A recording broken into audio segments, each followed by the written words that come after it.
రాష్ట్రంలోని కారంచేడు చుండూరు అమరవీరులకు జోహార్ అర్పిస్తూ భారత కార్మిక సంఘాల సమైక్య ఐఎఫ్టియు రాష్ట్ర కమిటీ ఇచ్చిన పిలుపులో భాగంగా ఈ రోజు ఏలూరు నగరంలో మార్కెట్ యార్డు హమాలీ వర్కర్స్ యూనియన్ కార్యాలయంలో సమావేశాన్ని నిర్వహించడం జరిగింది. ఈ సందర్భంగా ఐఎఫ్టియు ఉమ్మడి పశ్చిమ గోదావరి జిల్లా ప్రధాన కార్యదర్శి అధ్యక్షత వహించారు.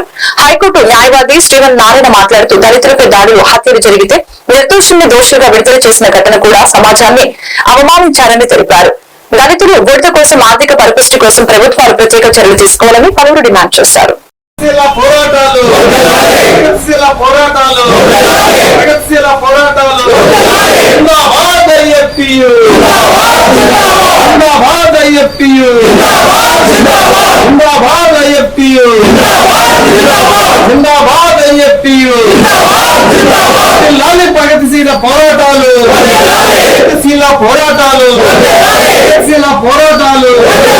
ప్రగతిశీల ఉద్యమ పోరాటాలు ప్రగతిశీల ఉద్యమ పోరాటాలు ప్రగతిశీల ఉద్యమ పోరాటాలు ప్రగతిశీల ఉద్యమ పోరాటాలు ప్రగతిశీల ఉద్యమ పోరాటాలు జిందాబాద్ ఐఎఫ్టియు జిందాబాద్ ఐఎఫ్టియు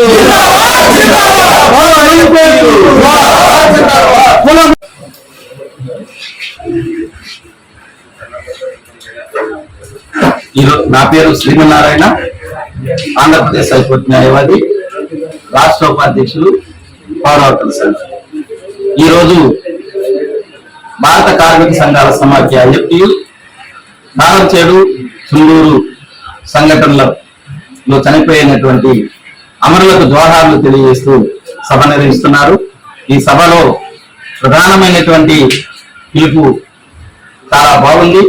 ఈ దేశంలో కులం మతం ప్రాతిపదికన ప్రజలందరూ కూడా అనైక్యంగా ఉన్నారు.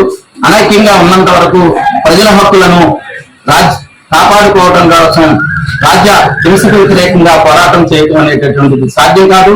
అందుకనే కులం మతం ఉచ్చులో చక్రంలో చిక్కుకోకుండా అందరూ కూడా కారంచేడు నీరుకొండ సంఘటనలను ప్రామాణిక సంఘటనలను ఒక సంఘటనలో వచ్చినటువంటి గుణపాఠాలను మనం సమీక్ష చేసుకుని ప్రజలందరూ ఐక్యం అయ్యే విధంగా కులరహిత సమాజాన్ని స్థాపించడం కోసం, ప్రజాతంత్ర హక్కుల సమాజాన్ని నిర్మించడం కోసం ఈ సందర్భంగా